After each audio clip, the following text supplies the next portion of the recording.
Hello everybody, welcome back to the Teams Powerwall. Today we are going to talk about 18650s, and first of all, I want to wish you all a Happy New Year.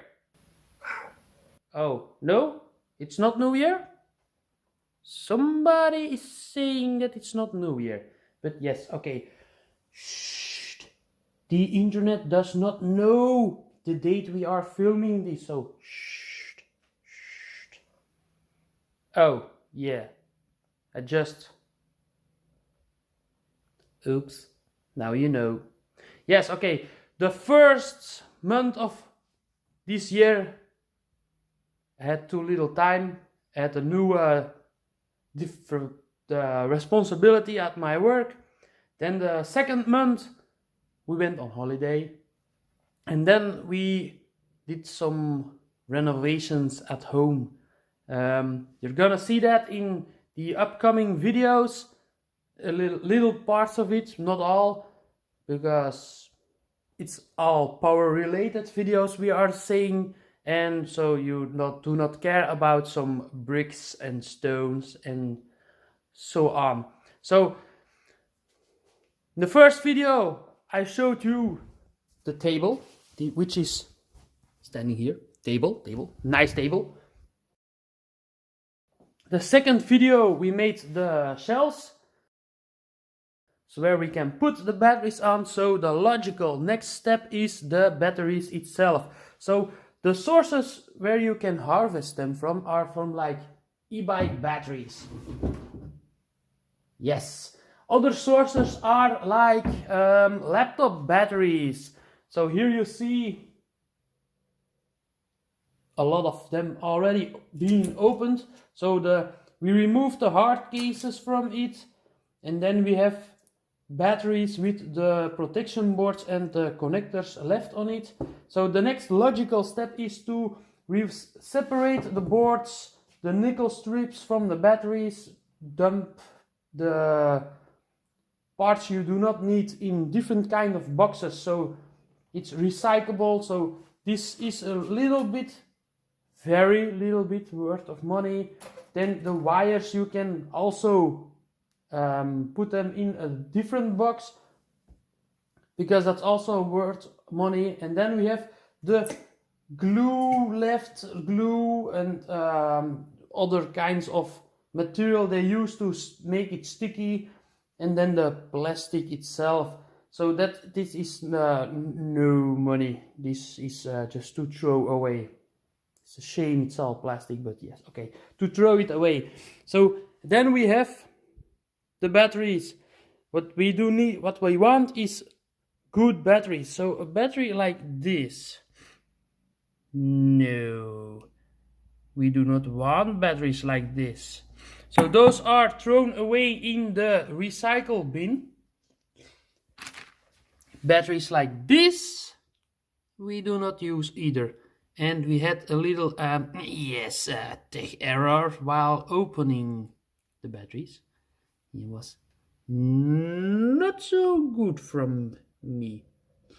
Was a little smoky after I opened it.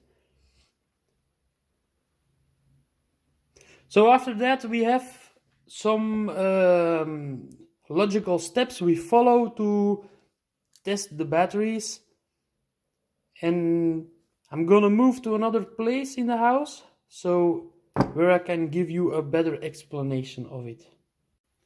So I just want to show you guys this. I have one Bosch battery of 400 watt hours left. Still needs to open. And at this battery, it was I don't know if we can read it. It was 603 watt hours battery. So this one was giant. It was a 16.75 amp hour at 36 volts. So when I pressed the BMS button, right here, when I pressed on this button, there was all the LEDs light up, and then the 0% one was blinking, and then it started to freak out and random lighted up some lights, and that was like really weird. The guy who gave it to me said yes, it was a brand new one.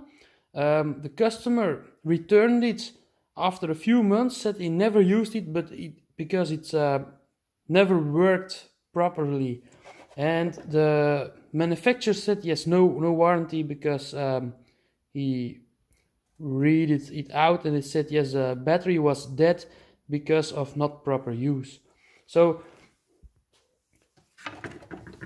I opened this. Here were two little rubber pieces in, so you can see where it was, because it was a little different in color, and there were two screws. On the other side were two screws, which right over here, and there was nothing in it, so it was just two screws. So 4 screws to open. There were some locking things in it, and then I opened it. So this is the battery itself. This is the protection board that was on it. So it was on this. So this is the button to press. These were all the lights.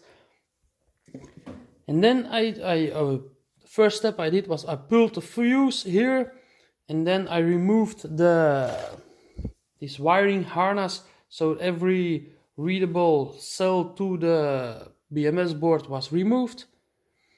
And then I removed the charge connectors from the board, and then the pack itself. So let's find out. So let's see, 20, probably too low, so on a 200 volt DC. Let's find out what voltage if it's possible to do this with only one hand. And let's hope I don't short things out. Alright, so it might be possible to read this, and oh, look at that, 38.7 volts. Seems to me this is a 10 cell in series, so probably all are at 3.8, 3.9. Let's see if I can. Yes, I'm gonna turn this one down. So this is 3.88.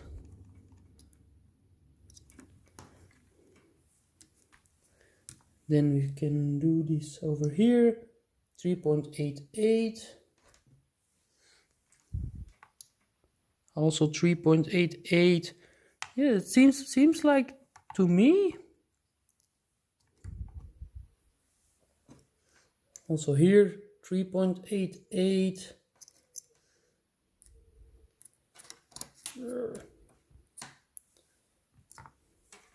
Almost. And then here,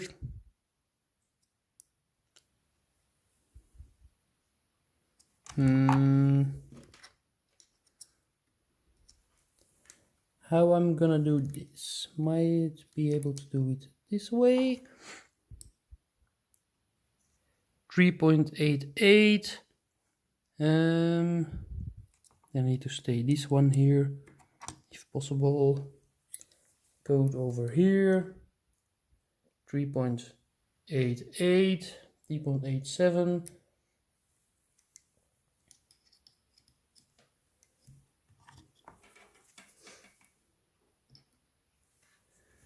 Then we go here, 3.87. Looks to me that it is okay, the battery. Oh, come on. Yeah. Why do we only have 2 hands? We need three hands. This is also 3.88. And then the final one. 1 second. All right. This is 3.88. Hold on.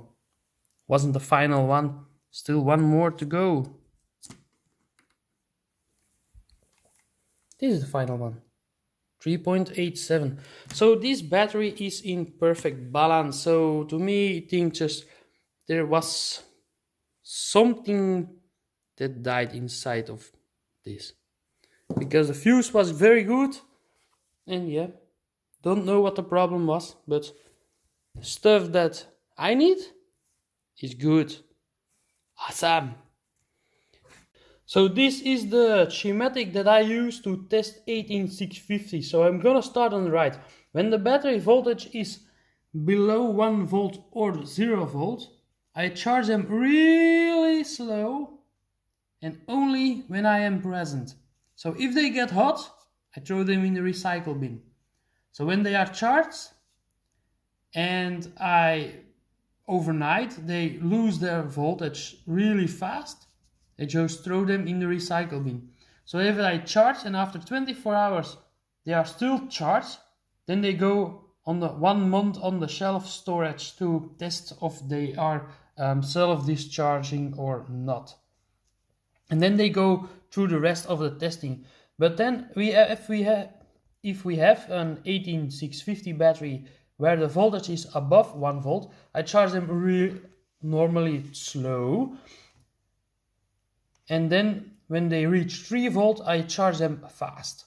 And fast it means is 1 amp or lower. So I don't push them extremely hard because they never will see a 1 amp charge in my situation. So if they charge them with 1 amp and they get hot, I discharge them and I recharge them. If they get hot again, up in the recycle bin. So after that, when we have 3 volts 18650s or higher, I just start to charge them fast directly. So if they're not hot, they go on the 1 month on the shelf. So for the self-discharge. Yes, but someone needs attention from me.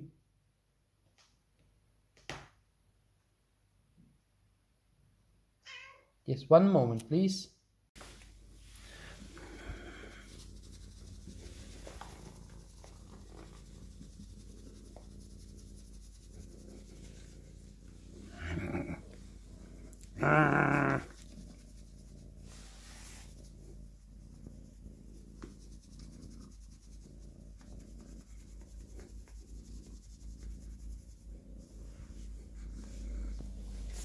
So, you want to play outside? Yes. Alright. The door is open. You can go play outside. Not gonna wait all day.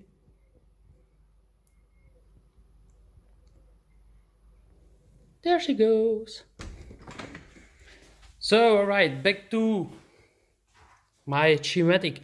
So, on the month, 1 month on the shelf, if they drop below 4 volt, just if that is the first time, I'm gonna discharge them, recharge them fast, not hot, 1 month back on the shelf.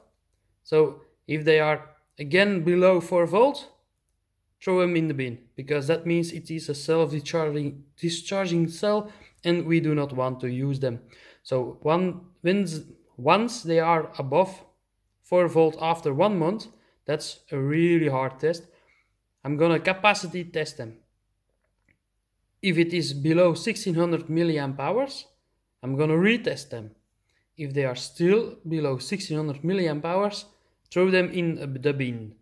I might use them for other applications like a portable power bank for cell phone charging or something like that, but I don't get rid of them, I still keep them. Then, if they are above 1600 milliamp hours, I put them in my Excel file. I have a file where I can keep track of every cell of each location and so on. So if I gathered enough cells, I put them in Repacker. It generates equal specs. So if we have a series strings, we want equals amount of capacity. So Repacker is a very handy tool for that. And then of course we're gonna put the cells into a pack and then we are going to solder them. So it's like basic steps to make sure that, because we are not using brand new cells, that we are getting the bad ones getting away, so we do not get a fire, because the only fire we like are in barbecues. I want to thank every viewer that is watching my channel. We're gonna continue building on the Powerwall, but I have some news. I'm not gonna build the Powerwall in my basement because of if something goes wrong, I do not want to go my entire house up into flames. I also have natural gas coming in this room. So gas, fire, explosion, yeah, not good, not good. So I want to give you one and only one sneak peek of how far I am right now actually. So we have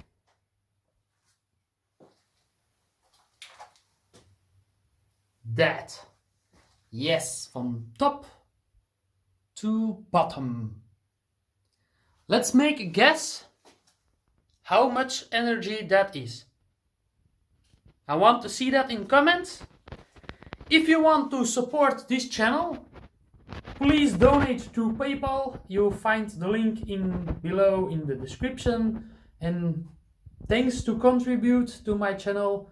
We have a long way to go, and I hope from now on until a maximum of 3 months, I hope that my system is up and running by then. But it means I have a lot of work to do, and yeah, depends a little bit on how much time I have left of spare time. So thanks for watching. Keep an eye on my channel for my next video. It's probably not going to take as long as this video took to make. Thanks for watching.